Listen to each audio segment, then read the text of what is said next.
Bismillahirrahmanirrahim. Assalamu alaikum. Welcome viewers once again to my channel.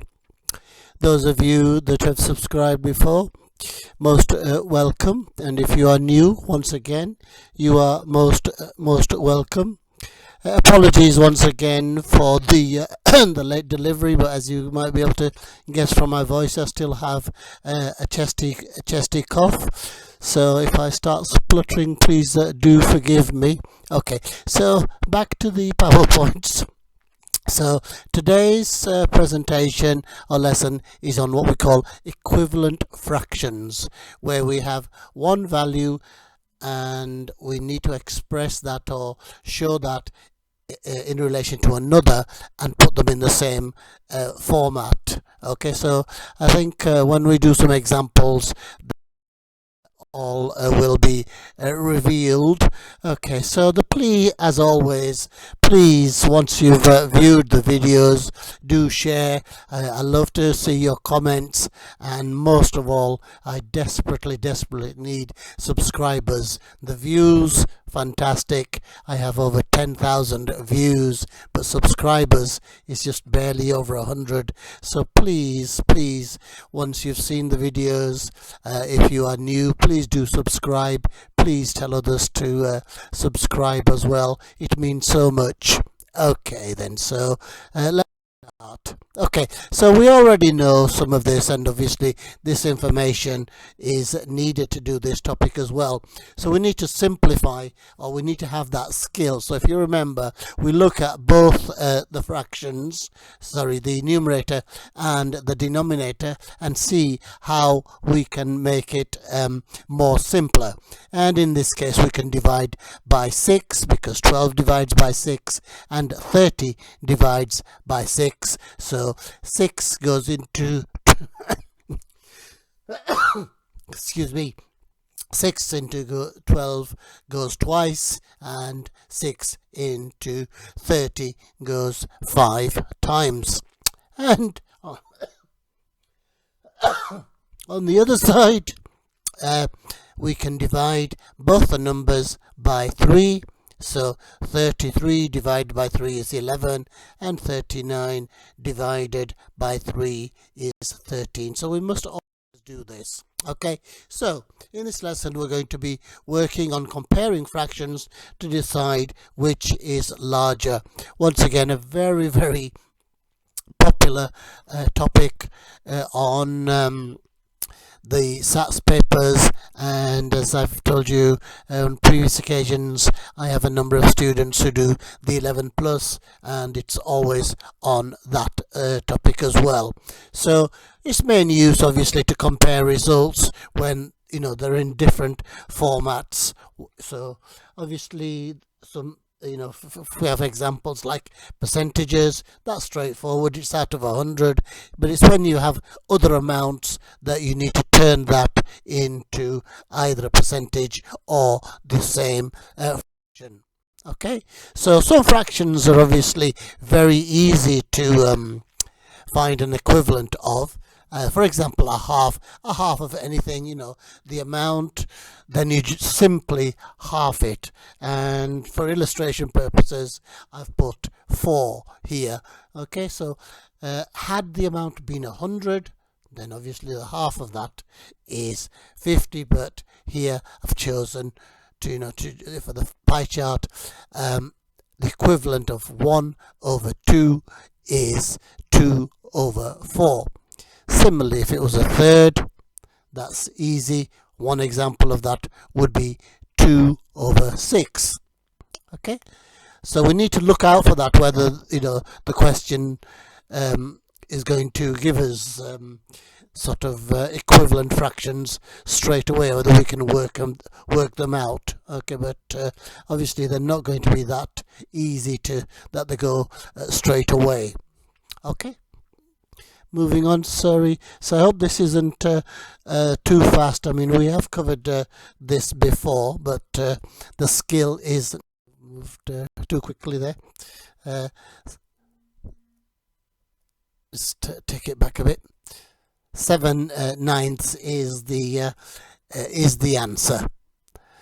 That is the the larger, because if we put them under one common denominator, it becomes 2836, and 3/4 is 2736. Okay, so the answer is that 7/9 is larger.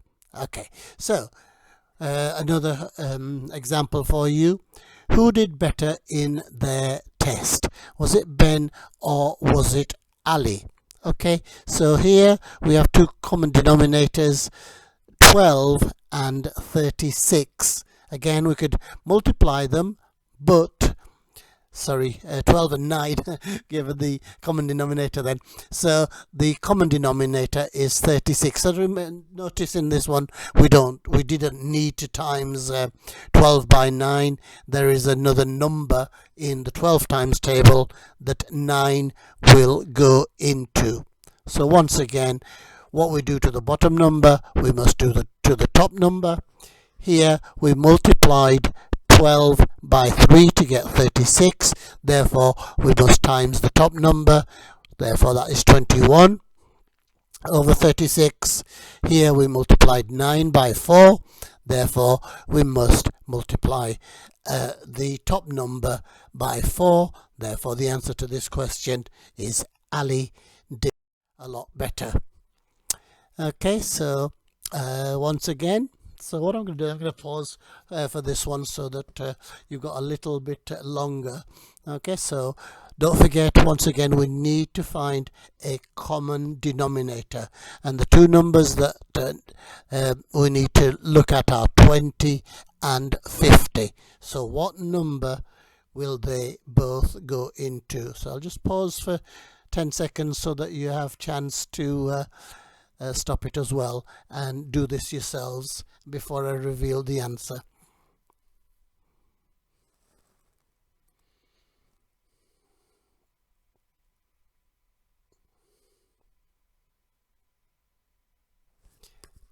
Okay, I'm going to go through the answer then. So the common denominator, of course, is 100.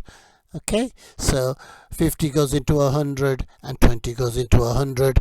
So once again, what did we do to the 20 to get 100? We times it by 5. Therefore, we must do the same to the top number. 17 times 5 is 85. And on this side, what did we do to the 50? The answer is we times it by 2. Therefore, it is 84. Therefore, the answer is that Mark got the better mark. Okay, so finally, always managed to find these. Here is a SATS/11 plus question. So there's lots of ways of doing these, of course. Adam scored 24 out of 40 in a test, and Ben scored 65% in the same test. Who obtained the better score? And in these questions, as you can see, there are 2 marks. Very often there are 4-mark questions, so you must show your workings. Okay, so as I say, lots of ways of doing this. The other way that we could do is put 24 over 40, multiply that by 100 to get the percentage, because we are already told that Ben has 65. So once again, I think I'll just pause for 5 seconds so that you got a chance to pause your video as well, and then I'll go through the answer.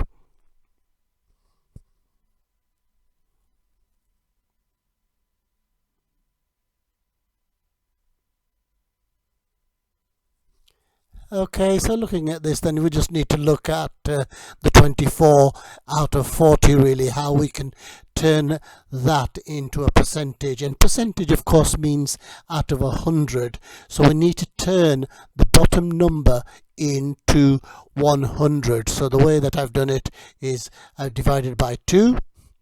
That gives us 12 over 20, and that's easier to deal with now, because all we can do is times by 5, of course, to make the bottom number 100, and if we times the top number by 5, we get 60 out of 100. Therefore, in this question, Ben got the higher percentage. Okay, he got 65 and Adam scored 60%. Okay, so as always, that's the end of the explanation, and here are 4 more questions that I have found for you.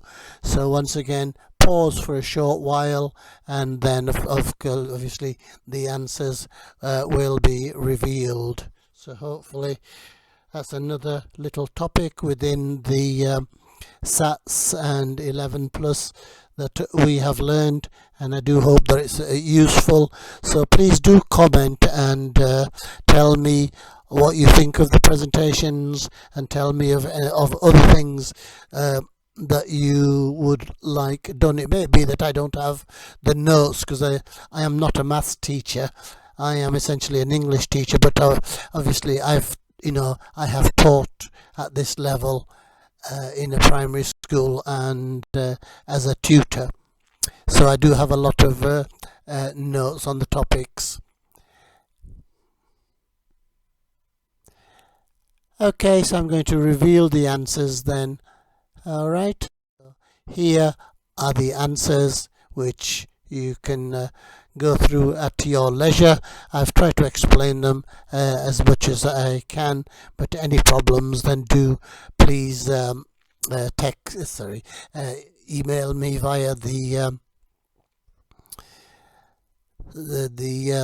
YouTube's site. Okay, I think that is the end, and I've just got a little summary here. So we practiced cancellation, and again, halving is not really the only option. There's other things, and I've tried to find you some SATs questions on the topic, and that brings us to the end of our presentation. Thank you very, very much for watching, and as always, please like receiving the likes, share, make as many comments as you like, but most of all, please subscribe. Really, I'm short on subscribers. The 1,000 barrier seems so far away. I'm sure I will achieve it, but please do your bit to help me. Okay, so that brings us to the end. So look after yourselves. I'm sure times will be getting better.